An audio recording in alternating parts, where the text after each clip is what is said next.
Hi, welcome back to Mike's Diabetes World. Another fun summer day. Well, we're almost summer. We're not quite till June. But first of all, I would like to start off by using the results from this, but an easier viewpoint for you. I figured out how to do this. And this is available with your CGMs. And you could do it all. So I'll be right back. I'll insert it here now. As you see, my blood sugar was at 6.8. So let me confirm for myself. 6.9, sorry. But it's important, first of all, before we move on, it's important that every diabetic gets on CGM. And across Canada, most, if not all, health regions cover the CGM. Sensors and stuff in BC, I believe the last I heard it was by special authority. So I was lucky that I was able to have the special authority. But I am so thankful. It has brought me tighter control. But today, what I want to discuss is the renaissance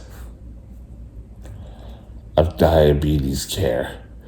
Now, when I was first diagnosed back in October 7th, 1977, they referred to that era, and they were up to the 80s, as the dark ages of diabetes care. That's where needles, there was no doing readings of tests, and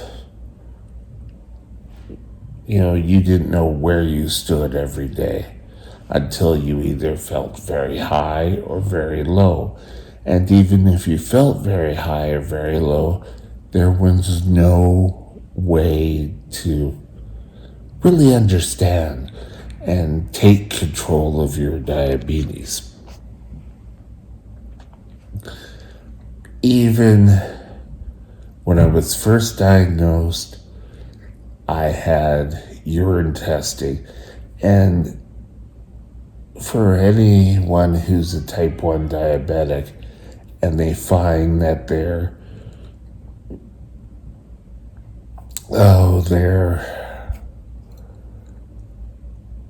blood sugar goes too high, they do a urine test and they dip the stick in the urine. That's fine for an occasional thing. But back when I was first diagnosed, it was, I think, 5 drops of urine to 10 drops of water, and then you put a pill in there, and it fizzed up, and it came out with a color, and you had to match the color. But, people lost it, and then they came out with this, you have to do a second void. And when you're in school, you can't sort of say 10 minutes before the end of class for lunchtime, I have to go to the bathroom. I'm leaving now. It doesn't work that well. And if you're in business and you're in a meeting, I could say that would work well either. Where blood tests, you could set it on your lap, you could do it. I was more in amazement when 79, 80, maybe a bit before then, I got one of the first glucometers on Vancouver Island, if not the province. And you had to test and you had to dab. And even today, those have got so much better.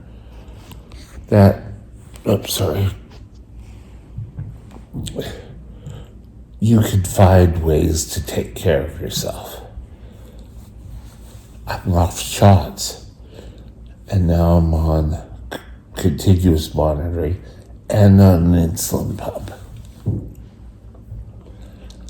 I'm not going to say one insulin pump is better than the other, because the Omnipod might work for some. I work better with the Medtronic system. Some work better with T-Slim and the Dexcom system. But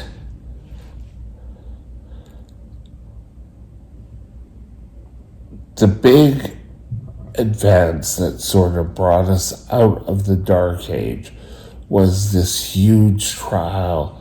I think it was done over 10 years. And early 80s, it kind of came out. And on this test, it revealed that having your blood sugars in a normal range, you're going to do better. After that, everything was marketed. Glucometers came into play, and CGMs were not far to follow. I can remember my first pump, the difference between this. My first pump was a Nordisk. I believe it was Nordisk. You could quote me, but it was from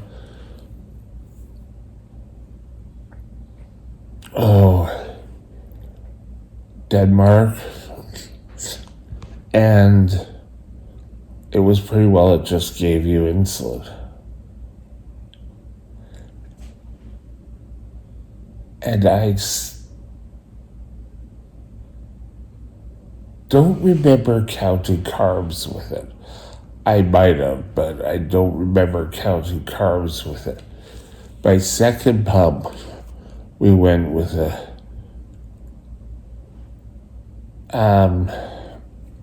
Medtronic, not this model, but it was old. And we utilized that pump until it just totally gave up.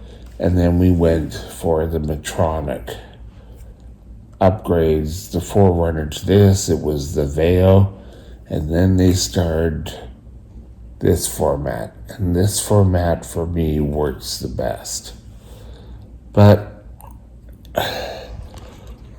I still think people would be dying in complications if they didn't have this test. And I thank God that this test happened.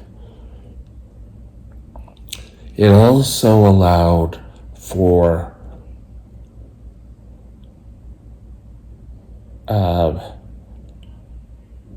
tighter control to get into schools.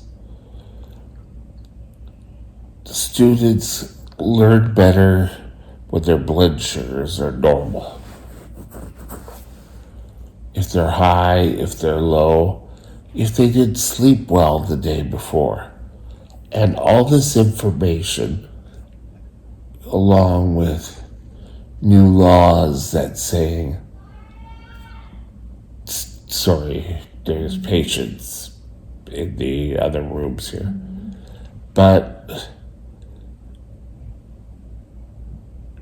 this was a form of teaching the kids that they can control their own diabetes.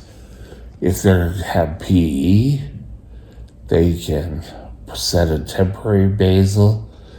Before this, no one really knew. Oh, well, I'll take shots, but I didn't know. And I could remember dragging myself at the end of a PE period. First of all, I was not great at PE. I never was. My dad was the athlete in the family, and I did not follow. But things continued to grow. Today, we're living in an era where there's continuous glucose monitors, there's CGMs, or sorry, not CGMs, there's glucometers, there's new insulins. Every day there seems to be a new step. They have blood tests now that look for proteins that can help or push off the onset of diabetes. And to think one day they may look back and say, you know, the 2020s, God, that was the dark age. But every day we do better. There's still pain, there's still issues, but we're working on getting better. You have a role to play in this, and I'm not saying you need to go and take tests, and you need to go do this, and you need to go do that. What you need to do is, if you have the availability to work with these technologies, is do exactly that, is to actually work with them, utilize them, take the information, learn from them, develop a way how you can get to the best blood sugars you can. Your doctor, your nurse, your diabetes dietitian will all be able to help.